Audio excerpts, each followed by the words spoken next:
Hello everyone, welcome to biology achievers. My name is Simi Singh. So बच्चों, आज का जो हमारा टॉपिक है वो है आपका क्लोरोप्लास्ट का टॉपिक। ठीक है, क्लोरोप्लास्ट के बारे में हम सारी चीज़ें जो हैं वो डिटेल में डिस्कशन करने वाले हैं। वीडियो को एंड तक ज़रूर देखना, क्योंकि मैं आपको स्ट्रक्चर भी ड्रॉ करके समझाऊंगी, जिससे कि stroma, stroma lamellae, grana, granum, thylakoid, lumen, ये सारे जो टर्म्स हैं क्लोरोप्लास्ट के स्ट्रक्चर में, उसमें आपको कोई कन्फ्यूज़न ना रहे। ठीक है, तो सबसे पहले हम स्टार्ट करते हुए चलते हैं कि क्लोरोप्लास्ट जो है इसकी लोकेशन क्या होती है। इस चीज़ से कभी कभी क्वेश्चन पूछा जाता है, बट अब जो आपका नीट का पैटर्न हो गया है तो इतने सिंपल क्वेश्चंस तो आपको देखने को नहीं मिलेंगे, बट ये जो पॉइंट है ये आपको एक स्टेटमेंट के बेस में देखने को मिल सकता है। ठीक है, तो जो क्लोरोप्लास्ट की लोकेशन है वो क्या है कि जितने भी आपके ग्रीन प्लांट्स होते हैं, ठीक है, ग्रीन प्लांट्स में क्या है, लीव्स होती हैं। उन लीव्स के अंदर, इन लीव्स के अंदर क्या होता है, मीजोफिल सेल्स होती हैं। उस मीजोफिल सेल के अंदर क्लोरोप्लास्ट जो है वो प्रेजेंट होता है। ठीक है, तो ये पॉइंट इम्पॉर्टेंट है कि क्लोरोप्लास्ट जो है वो कहाँ पर पाया जाता है, मीजोफिल सेल्स के अंदर। इसकी लोकेशन यही होती है। अब जैसे कि शेप की बात की जाए तो क्लोरोप्लास्ट की जो शेप है वो आपका लेंस शेप का हो सकता है, ओवल, स्फेरिकल, डिस्कॉइड और इवन रिबन लाइक स्ट्रक्चर भी ये हो सकता है। ठीक है, ये जस्ट आपको पता होनी चाहिए चीज़ें। लेंथ जो है क्लोरोप्लास्ट की वो 5 to 10 माइक्रोमीटर होती है। इसकी विड्थ की बात की जाए तो वो 2 to 4 माइक्रोमीटर होती है। ये चीज़ पता होनी चाहिए, जस्ट इतनी इम्पॉर्टेंट नहीं है। नंबर जो है वो वेरी करता है। जैसे कि एक क्लामाइडोमोनास सेल की बात की जाए तो क्लामाइडोमोनास की जो एक सेल है उसके अंदर सिर्फ एक क्लोरोप्लास्ट मॉलिक्यूल पाया जाता है, जबकि ग्रीन एल्गा की अगर बात की जाए तो ग्रीन एल्गा की एक सेल के अंदर 20 से 40 क्लोरोप्लास्ट मॉलिक्यूल्स जो हैं वो प्रेजेंट होते हैं। ठीक है, तो इतने सारे डेटा में सिर्फ ये इम्पॉर्टेंट था थोड़ा कि इसकी लोकेशन क्या होती है, मीजोफिल सेल्स में ये पाया जाता है। अब यहाँ पर जो जितना भी ये डेटा आपको रिटन फॉर्म में दिख रहा है इसको मैं आपको बाद में समझाऊंगी। उससे पहले मैं आपको क्लोरोप्लास्ट का स्ट्रक्चर जो है वो ड्रॉ करके समझा देती हूँ, क्योंकि ये सारा इन्फॉर्मेशन क्लोरोप्लास्ट के स्ट्रक्चर से रिलेटेड ही है। ठीक है, तो यहाँ पर अब हम स्ट्रक्चर जो है उसको ड्रॉ करते हुए चलते हैं। तो जिस तरीके से हमने माइटोकॉन्ड्रिया का कॉन्सेप्ट देखा था कि माइटोकॉन्ड्रिया जो है वो कैसा ऑर्गेनली होता है, डबल मेम्ब्रेन बाउंड ऑर्गेनली होता है। ठीक है, तो उसी तरीके से क्लोरोप्लास्ट जो है ये भी क्या होता है, डबल मेम्ब्रेन बाउंड ऑर्गेनली होता है। बाहर वाली जो मेम्ब्रेन होती है उसको हम आउटर मेम्ब्रेन बोलते हैं। ठीक है, इन दोनों मेम्ब्रेन के बीच में जो स्पेस पाया जाता है उसको इंटर मेम्ब्रेन स्पेस बोला जाता है। ठीक है, ये क्या है, ये इनर मेम्ब्रेन है। इतना सा स्ट्रक्चर हो गया। अब ये जो इनर मेम्ब्रेन ने जितना ये स्पेस ऑक्यूपाई करके रखा है, जितना स्पेस लिमिटेड है किसके थ्रू, इनर मेम्ब्रेन के थ्रू, तो इस स्पेस को बोला जाता है स्ट्रोमा। ठीक है, ये चीज़ आपको पता होनी चाहिए कि इनर मेम्ब्रेन जितना स्पेस लिमिटेड ऑक्यूपाई करके रखती है उस स्पेस को बोला जाता है स्ट्रोमा। और इसी स्ट्रोमा के अंदर थैलेकोइड्स जो हैं वो प्रेजेंट होते हैं। ठीक है, जब सिर्फ एक इस स्ट्रक्चर की बात की जाती है तो ये कहलाता है आपका थैलेकोइड। लेकिन क्लोरोप्लास्ट के अंदर इस तरीके के बहुत सारे थैलेकोइड्स जो हैं वो स्टैक बनाते हैं। ठीक है, इस तरीके के स्टैक्स जो हैं वो देखने को मिलते हैं क्लोरोप्लास्ट के अंदर। तो ये स्टैक्स किसके हैं, थैलेकोइड के। ठीक, जब सिर्फ एक स्टैक की बात की जाए कि थैलेकोइड का एक स्टैक है तो सिंगुलर फॉर्म में उस स्टैक को हम बोलते हैं ग्रेनम। जब बहुत सारे ग्रेनम जो हैं वो प्रेजेंट हो क्लोरोप्लास्ट में, क्योंकि प्रेजेंट ही होते हैं, जब बहुत सारे ग्रेनम क्लोरोप्लास्ट के अंदर प्रेजेंट होके एक स्ट्रक्चर बनाते हैं तो उसको हम बोलते हैं ग्रेना।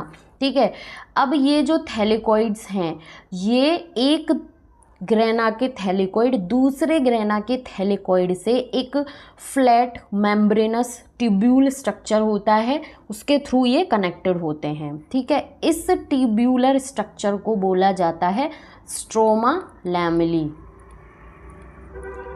ठीक है, इसको बोला जाता है स्ट्रोमा लैमेली या फिर लैमेली के नाम से भी जाना जाता है। सिर्फ ये जो एक स्ट्रक्चर है, ठीक है, एक स्ट्रक्चर की बात की जाती है तो ये एक स्ट्रक्चर जो है कहलाता है आपका थैलेकॉइड। ठीक है, यहाँ पर मैं इसको लिख देती हूँ थैलेकॉइड।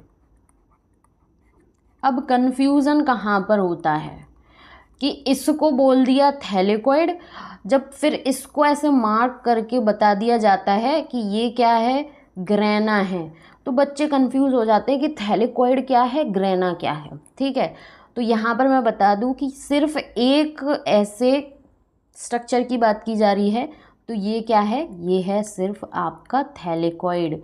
ठीक है, जब बहुत सारे थैलेकॉइड अरेंज्ड होकर इस तरीके का स्ट्रक्चर बनाते हैं, इस तरीके का स्टैक बनाते हैं, तो इस स्टैक को बोला जाता है, एक स्टैक को बोला जाता है ग्रेनम। ठीक है, जब बहुत सारे ग्रेनम एक मेम्ब्रेनस ट्यूब्यूल स्ट्रक्चर के थ्रू कनेक्ट हो जाते हैं, तो उन सारे के सारे ग्रेनम जो प्रेजेंट हैं, ठीक है, इन सारे के सारे ग्रेनम से मिलकर बनता है ग्रेना। ठीक, और ये किसके थ्रू कनेक्ट है, स्ट्रोमा लैमेली के थ्रू। तो क्लोरोप्लास्ट जो है वो आपका डबल मेम्ब्रेन स्ट्रक्चर होता है। इनर मेम्ब्रेन ने जितना स्पेस ऑक्यूपाई करके रखा होता है उसको बोलते हैं स्ट्रोमा। इस स्ट्रोमा के अंदर थैलेकॉइड प्रेजेंट होते हैं। थैलेकॉइड जो हैं वो एक के ऊपर एक अरेंज्ड होकर एक स्टैक बनाते हैं। जब एक स्टैक की बात की जाती है तो उस एक स्टैक को बोलते हैं हम ग्रेनम। और जब बहुत सारे स्टैक एक दूसरे के साथ कनेक्ट होते हैं, किसके थ्रू कनेक्ट होते हैं, एक फ्लैट मेम्ब्रेनस ट्यूब्यूल होता है, उस ट्यूब्यूल को बोला जाता है स्ट्रोमा लैमेली। तो जब स्ट्रोमा लैमेली के थ्रू बहुत सारे ग्रेनम कनेक्ट हो जाते हैं और फिर पूरा एक स्ट्रक्चर बनाते हैं, तो उसको बोलते हैं हम ग्रेनम। ठीक है, ग्रेना। तो इस तरीके से हो गया। अब एक और टर्म आता है ल्यूमेन। तो जब ये जो थैलेकॉइड की मेम्ब्रेन है, ठीक है, इस थैलेकॉइड की मेम्ब्रेन ने ये जो जितना स्पेस एनक्लोज किया है, उस स्पेस को बोला जाता है ल्यूमेन। ठीक है, तो ये सारी चीज़ें हो गई कि थैलेकॉइड क्या होता है, grana, granum, stroma, stroma lamellae, lumen, ये सारी चीज़ें हो गई आपके क्लोरोप्लास्ट के स्ट्रक्चर के रिगार्डिंग। ठीक है, अब मैं आपको यहाँ पर लेकर चलती हूँ रिटन फॉर्म में जो हमारे पास डेटा है। तो यहाँ पर हमने देखा कि जो क्लोरोप्लास्ट है वो आपका डबल मेम्ब्रेन बाउंड स्ट्रक्चर है। अब स्ट्रक्चर को एक माइंड में फिट करके रिवाइज करते हुए चलें कि हाँ, डबल मेम्ब्रेन है, बाहर वाली मेम्ब्रेन को आउटर मेम्ब्रेन बोला गया है, अंदर वाली जो मेम्ब्रेन है उसको इनर मेम्ब्रेन बोला गया है। अब ये जो इनर मेम्ब्रेन होती है वो लेस परमेबल होती है। इन आउटर मेम्ब्रेन और इनर मेम्ब्रेन, ठीक है, जैसे ये हो गई, इसके बीच में ये जो स्पेस है इसको बोला जाता है इंटर मेम्ब्रेन स्पेस। अब जो इनर मेम्ब्रेन ने जितना स्पेस लिमिटेड किया है, ठीक है, उस स्पेस को हमने बोला स्ट्रोमा। ठीक है, उस स्पेस को बोला जाता है, ये जो है इसको स्ट्रोमा। अब number of organised flattened membranous sac thylakoid जो हैं वो प्रेजेंट होते हैं इस स्ट्रोमा में इस तरीके से। ठीक है, ये हो गया थैलेकॉइड। अब बहुत सारे थैलेकॉइड जो हैं वो अरेंज होकर स्टैक बनाएंगे, जैसे कि एक सिक्के के ऊपर दूसरा, तीसरा, चौथा, पांचवा हम अरेंज करते जाएं और एक स्टैक बना लें। तो उसी तरीके से थैलेकॉइड्स जो हैं वो एक दूसरे के ऊपर अरेंज होकर एक स्टैक बनाते हैं। सिंगल स्टैक को हम ग्रेनम बोलते हैं और जब बहुत सारे स्टैक हो जाते हैं उसको हम बोलते हैं ग्रेना। ठीक है, so thylakoid arranged in stack like piles of coins, जिसको ग्रेना, सिंगुलर को ग्रेनम बोला जाता है।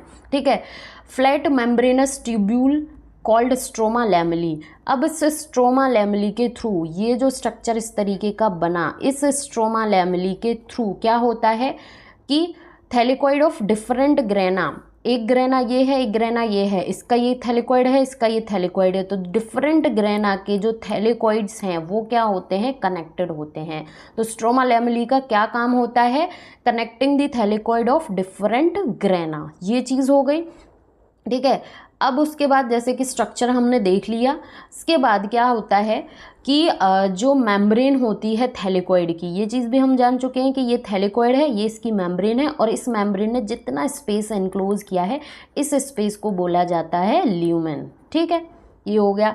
अब है कि स्ट्रोमा, ठीक है, स्ट्रोमा जो है उसके अंदर एंजाइम्स प्रेजेंट होते हैं। ये एंजाइम रिक्वायर्ड होते हैं कार्बोहाइड्रेट और प्रोटीन की सिंथेसिस के लिए। ये पॉइंट बहुत बहुत इंपॉर्टेंट है क्योंकि यहाँ से घुमा फिरा के क्वेश्चन पूछा जाता है कि कार्बोहाइड्रेट एंड प्रोटीन की जो सिंथेसिस है, ठीक है, वो कहाँ पर होती है।